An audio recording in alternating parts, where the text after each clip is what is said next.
commissaire. Oui, bonjour. Vous aviez 10 ans lors de la libération de Gérardmer. Exactement, 10 ans et un mois.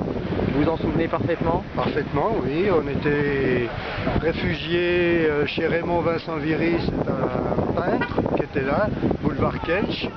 Et on était une trentaine de la famille dans l'atelier de peinture, parce qu'il fallait se réfugier au centre-ville.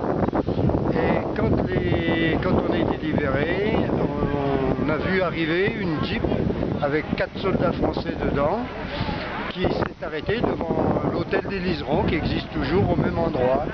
Et on était une bande de gosses, plus des femmes, plus des vieux, quoi, parce que les hommes, il n'y en avait pas beaucoup. Et on les a pratiquement étouffés sous les embrassades. Voilà.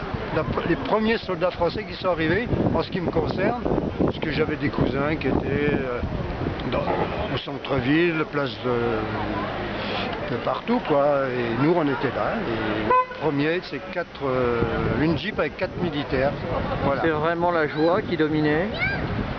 C'était la surprise, parce oui, la joie évidemment, mais moi j'étais qu'un gamin, on était que des gamins, donc on se rendait pas bien compte de ce que ça représentait. Et, par contre, on savait qu'on était libérés, les premiers soldats français qu'on attendait depuis tellement longtemps, parce que ça faisait 3 mois et demi qu'on attendait. Ils étaient à quelques kilomètres et ils n'avançaient pas, ils étaient au Toli, et nous on était bombardés tous les jours, des obus, des avions, etc., etc.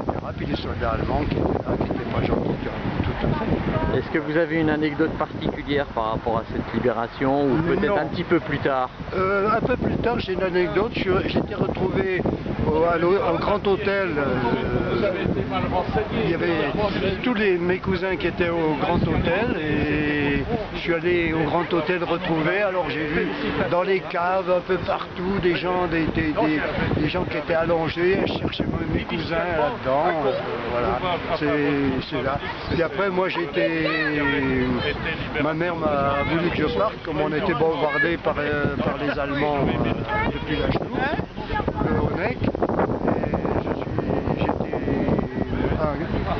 Je suis parti sur un camion, un peu un noir américain qui avait un camion. Ma mère m'a fait monter dessus, je voulais pas, je pleurais, je voulais rester avec eux.